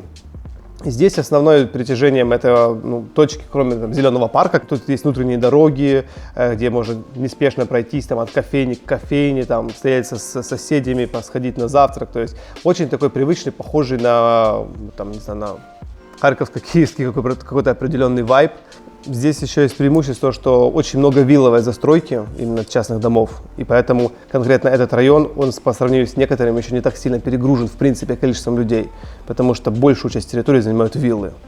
И поэтому тут еще такой хороший баланс. Но на самом деле самой жесткой точкой притяжения является, как ни крути, это наличие количества школ и детских садиков вокруг. Ну, вы тут живете? Да, мы здесь Твой живем. дом вот здесь рядом совсем. Да, соседний дом. С видом на парк тоже. Да, с видом на парк. И вот мы здесь жили, потому что есть парк, привязка к нему, что ты выходишь, сразу гуляешь, и до садика в школу 10 минут на машине. В Дубае вот мне лично нравится 4-5 районов, так вот в зависимости от лайфстайла, да, то есть от того, у кого как жизнь устроена.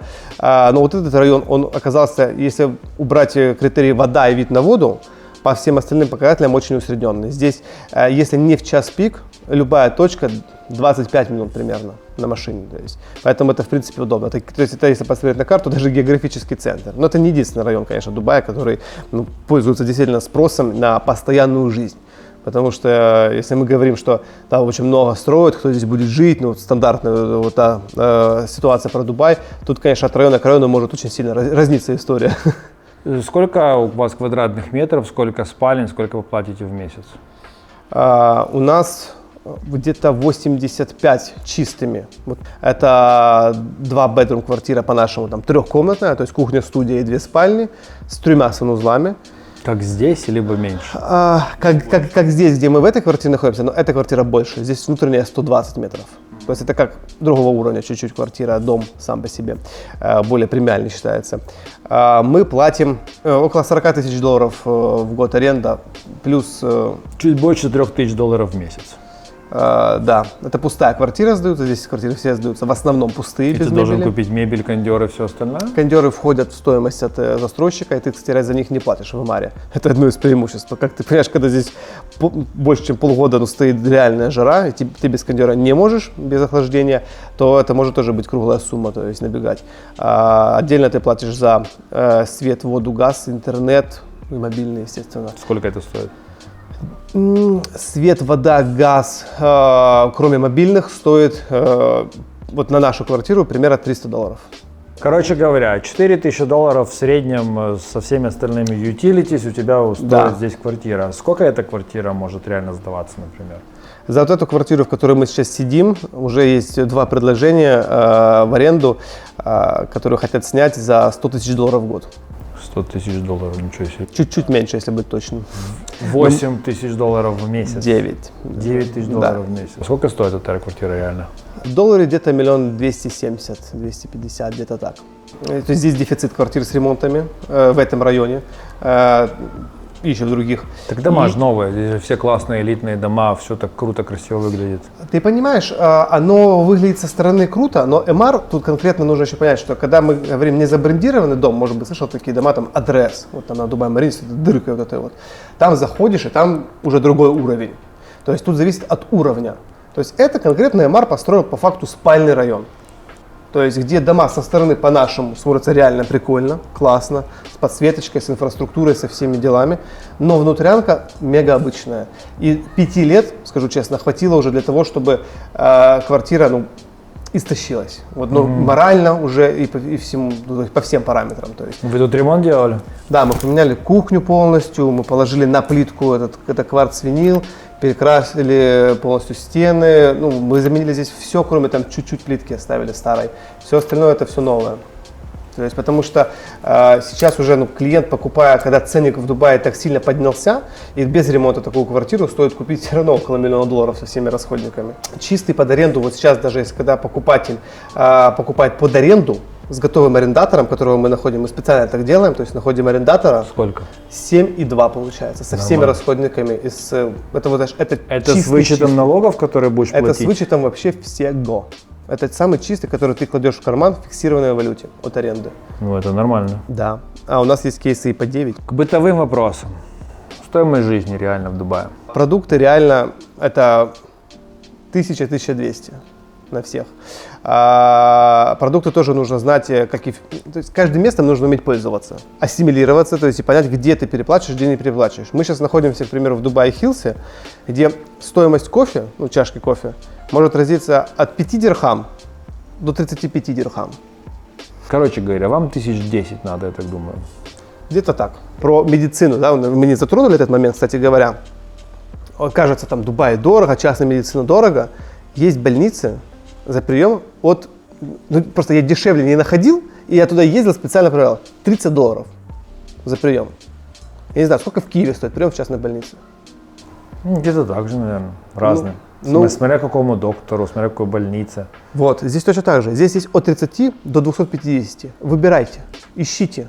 Если вы умеете пользоваться этим местом, городом, вы найдете, понимаешь, и своего доктора, и больницу, в зависимости, что вам нужно сделать. А, например, набор анализов, то есть, которые многие ездят там, знаешь, на это модно, чекап в Турции, да, то есть там полноценная, когда там кровь сделали, УЗИ внутренних органов сделали.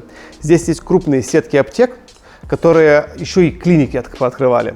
То есть просто теперь представь, 600 дирхам, это 150 евро. Тебе делают такой развернутый анализ крови. Я таких показателей никогда в жизни не видел, я тебе отвечаю. Я своим врачам скидывал, они говорят, что это такое вообще? У меня листов 7 сейчас анализ крови я делал, месяц назад. Там вот такой вот анализ крови, мега расширенный. УЗИ внутренних органов, рентген, кардиограмма и консультация врача. И анализ мочи. За 150 евро. Многие думают, сколько там мне нужно денег, чтобы там переехать сюда, или там Дубай слишком неподъемная. Но это действительно, вот кто-то ищет оправдания, а кто-то возможности. Потому что тут будет такая мини-реклама нашей девочки, контент-креатора, которая здесь работает, совмещает 2 работы, то есть у нас в компании еще в одной. То есть и вот компания предоставляет тебе визу, ты можешь уже здесь находиться. И ее зарплата, вот как контент-креатора даже здесь, понимаешь, то есть это небольшие вообще цифры, это по факту несколько тысяч долларов. То есть, если она все равно позволяет ей уже просто в другом районе, не в этом районе. Но, блин, вот свозить бы тебя туда, там не хуже, что самое интересное. в 2:40 ночи. Да, ну в следующий раз, что называется. И там можно снять квартиру, студию, а сколько там тебе, молодому 20-летнему нужно, я не понимаю, студию дешевле, чем за $1000. У тебя тоже будет и бассейн, и мангал, и тренажерный зал, и вот такая инфраструктура с кафешками совсем. То есть, ну да, у тебя поначалу, вот пока ты только начинающий, что называется, даже контент-креатор, хватит на квартиру, хватит на питание и там на раз в неделю сходить в кафе. То есть развивайся потом, ну то есть дальше создавай там что-то новое, то есть это же старт, никто не начинает сразу с чего-то. То есть, поэтому и это все тоже реально. А визу тебе делает компания. 2 последних вопроса. Насколько легко открыть здесь какую-то визу, по которой ты, твоя семья здесь живет? Мы живем по рабочей, получается, визе. По открытию компании очень легко. По недвижимости очень легко, то есть если ты собственник недвижимости. А если просто арендуешь, как в Турции? Нет. Тебе нужна какая-то привязка все равно тогда. Ты можешь выезжать в Оман, тут ехать 1,5 часа до границы и назад 1,5 часа, и каждые 40 дней оно обновляется, даже каждые 60 для украинцев. Визаран делать? Визаран, да. Но на самом деле здесь виз еще очень много креаторам и творческим людям, то есть Дубай дает визы, очень много там есть разных вариантов, если ты действительно будешь сюда приносить какую-то ценность, то есть и создавать вот какой-то новый молодой. Но вот сейчас вайб. 10 тысяч виз, было объявление, что Дубай даст 10 тысяч виз, выдаст контент-креаторам, дизайнерам и так далее, которые могут сюда приезжать, и там какой-то permanent residence у них что ли будет. Что-то вот такое. Хорошо, тогда второй вопрос, последний. Насколько сложно открыть компанию, сколько все это стоит? Но так вот, по-честному, если наши все эти лицензии и прочие, со всеми оформлениями, опять же, да, там, за воркера и все, наверное, $1500 это стоит. Ко мне очень часто приходят и пишут: Андрей, дайте кого-нибудь в Черногории. Пожалуйста, просто знакомого дает. Андрей, кто у вас в Испании? Пожалуйста. Андрей, кто у вас на Кипре? Пожалуйста. Андрей, кто на Бали? Серьезно, пишут каждую неделю. Теперь я так понимаю, что будут писать: Андрей, кто у вас в Дубае? Поэтому, если вы будете в Дубае, наверное, и в Стамбуле в том числе, можете не писать мне, наверное, в данном случае. Можете напрямую обращаться к Виталику. Единственное, что скажите, чтобы получить условия получше. Ты сделаешь какие-то лучшие условия, если скажут от Андрея Буренка? Конечно, мы сделаем. Если люди захотят, то Дубай, Стамбул, в чем ты еще разбираешься хорошо? Киев, Харьков. Побережье, все, Алания, Анталия, Мерсин, вся Турция, Киев, Харьков и Бали, Дубай. Бали, Дубай. В общем, если что, приходите к Виталику, вот, это не реклама, это просьба, не пишите мне, а пишите сразу Виталику по этим вопросам. Твои контакты в описании. Говорите, что от Андрея. Говорите, что от Андрея, любые вопросы Виталик постарается. А Виталику скажем: Тодараба! Что это значит? Спасибо. Ты знаешь почему.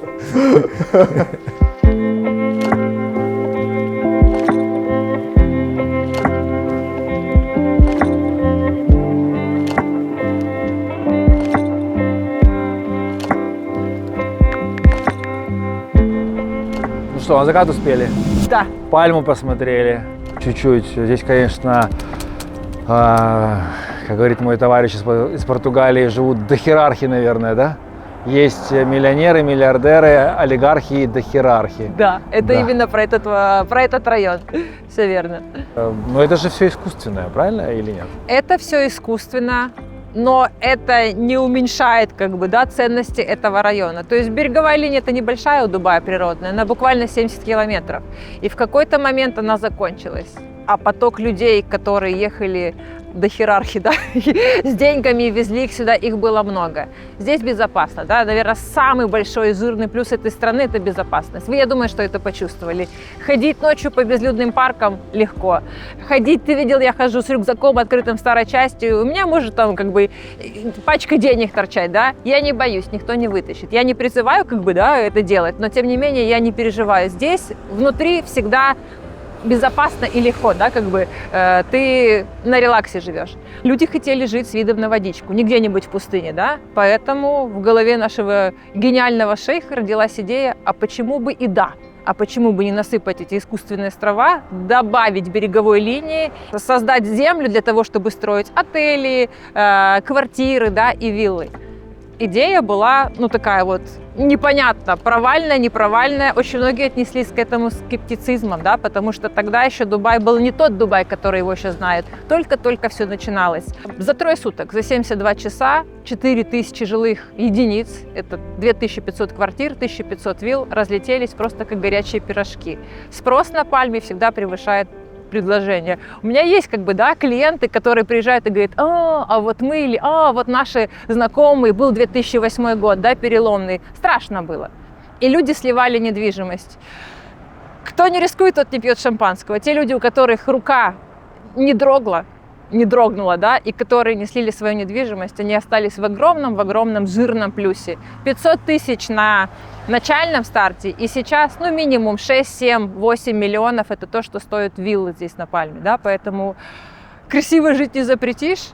Продублировали полностью береговую линию Дубая, к 72 природным добавили 70 километров искусственно, то есть шейх оказался красавчиком. Мы снимаем с тобой о второй половине января, и для меня это очень комфортная погода здесь в Дубае. Когда я был в прошлый раз, это был начало ноября, по-моему, это было жарко. Но я знаю, что летом есть несколько месяцев, когда просто невыносимо, еще и влажность очень высокая. Как здесь с климатом тебе, и как ты привыкла ко всей этой очень жаркой истории? Ты видишь, что я немножко утеплилась. Действительно, январь-февраль – это у нас самые холодные зимние месяцы. То есть как бы дубайцы, эмиратцы, а мы все утепляемся. Ну, я сменила свои шлепки на балетки, да, я одеваю платок на плечи, либо накидываю свитер, какие-то джинсы. Это моя максимум зима. То есть, ну, 23, ну, 21, температура ниже не падает. Зимой комфортно, что прогулки. Зимние месяцы ждут все жители Эмиратов. Дождиков, на них молятся, да.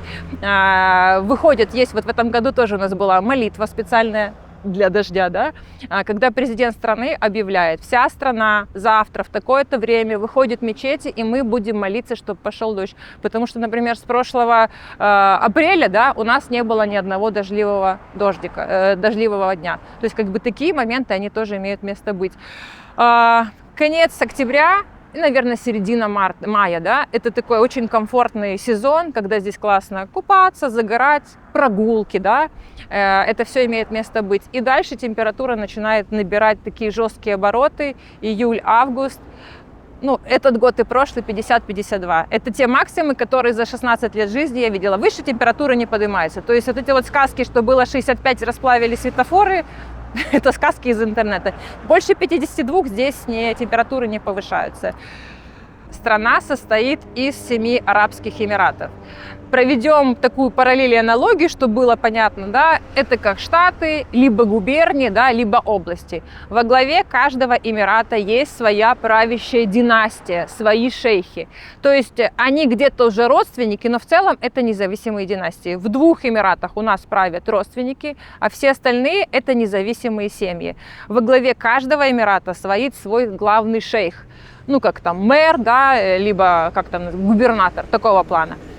Дальше. У нас есть страна, и страну должен представлять ее интересы мировые один лидер, да, поэтому раз в 5 лет вот эти вот 7 главных шейхов, 7 правителей собираются и сами из себя, то есть в этой стране никакой демократии нет, никаких выборов нет никуда. Они сами из себя выбирают президента и вице-президента, да, вот. Ну, давайте говорить о том, что тот шейх, который возродил, помог, чтобы страна, да, была создана, шейх Заид был из абу-дабских шейхов, да, поэтому, ну, понятно, что абу-дабские шейхи чаще всего и становились президентами. Самый продвинутый, самый у всех на слуху туристическая, коммерческая столица страны, скажем так, да, это дубайские шейхи. Ну, всегда дубайские шейхи становятся вице-президентами. Вот, и представляют интересы страны. У каждого эмирата своя казна. То есть в общий котел все не сваливают, не мешают и поровну не делят. Поэтому есть эмираты более богатые, есть эмираты более бедные. У всех на слуху, конечно же, Дубай, да, потому что сразу знали шейхи. Деньги закончатся, надо думать и работать уже сейчас, чтобы в будущем было хорошо нашим потомкам.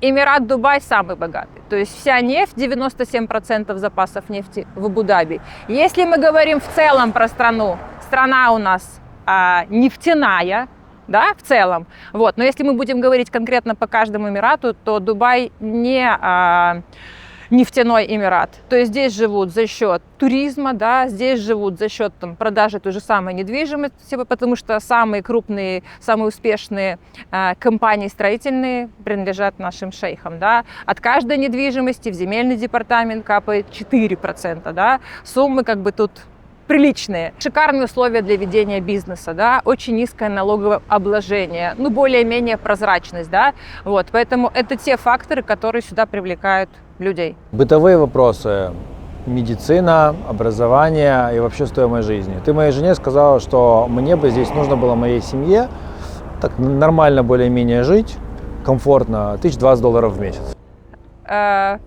$1020 в месяц при условии, что вы живете не в плохом районе и ваши дети учатся, ну, в хороших школах, да? Вот. Не в лучших, а в хороших. В лучших вот эта рамка может как бы, да, 20 тысяч перерасти плавно в 50. В целом здесь рамки нет. То есть всегда можно найти круче недвижимость. Основная как бы, да, статья расходов в этой стране, то, из чего состоит расходы твоей семьи, это аренда жилья, потому что большинство все-таки сейчас до сих пор еще, да, мы арендуем недвижимость. Сегодня ты здесь, а через 2 года ты что, ты уехал. Сколько бы мы здесь ни жили, гражданство в этой стране мы не получим. Наверное, это такой самый, знаешь, большой минус. А дочь твоя рожденная здесь? Нет. Гражданство детей определяется по гражданству папы. То есть у меня муж иностранец, я иностранка, да, и ребенок наш, естественно, иностранец. И у вас какой-то residence permit? Да, у нас есть резидентская виза, которая дает право тебе здесь находиться, дети учатся в школах, садиках, открывать счета в банках, работать, ну и как бы вообще как бы, да, здесь находиться, там, не выезжая, грубо говоря, из страны. Все верно. Я так понимаю, что сам Дубай, этот Эмират, заинтересован именно в этом, потому что если 90% населения это приезжие, то они в этом заинтересованы, чтобы здесь жили люди. Конечно, мы – это деньги. Мы – это товарооборот, это деньги, да, в этом Эмирате конкретно. Смотри, ты снимаешь недвижимость, для того, чтобы тебе подключили свет и воду, ты должен оставить депозит $600.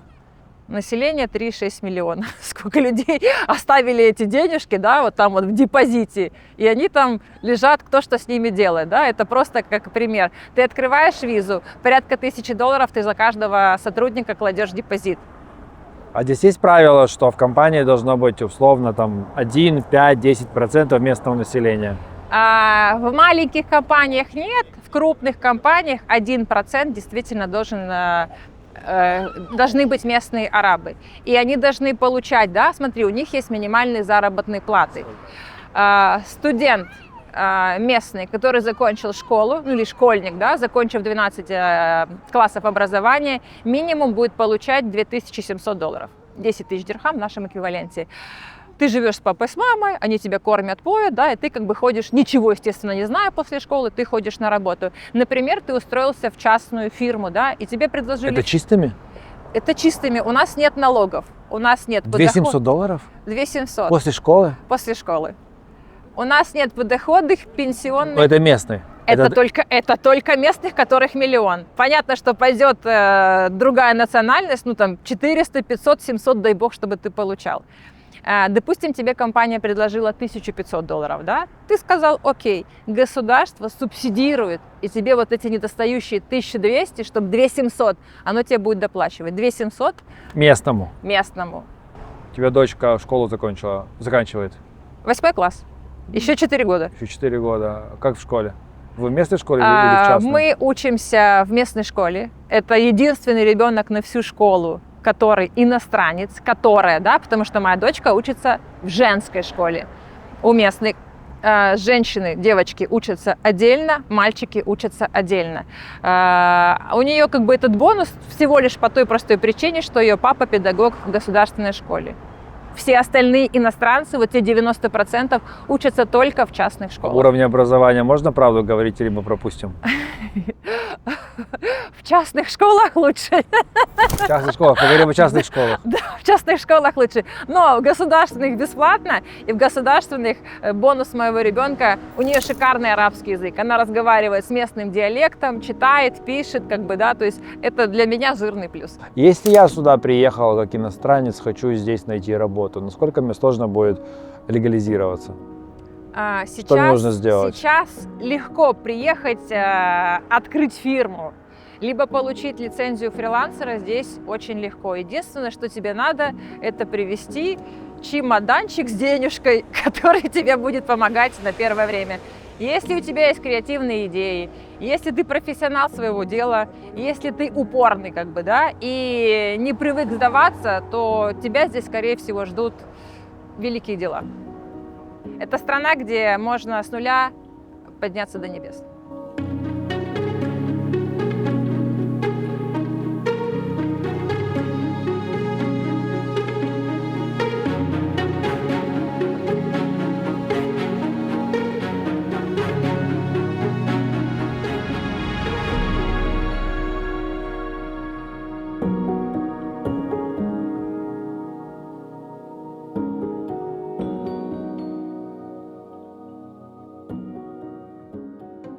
Звук я выключил.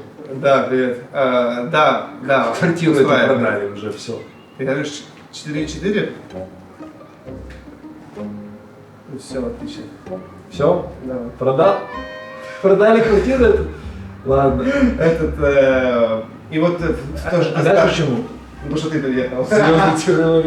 Хотите забеременеть, там, не знаю, вылечить геморрой, продать квартиру, купить квартиру, приглашайте меня. Шучу. Ну, в любом случае, приглашайте. Слушай, Я уже звук выключил. Ну, реально продал? Да. Все, поздравляю. Ну,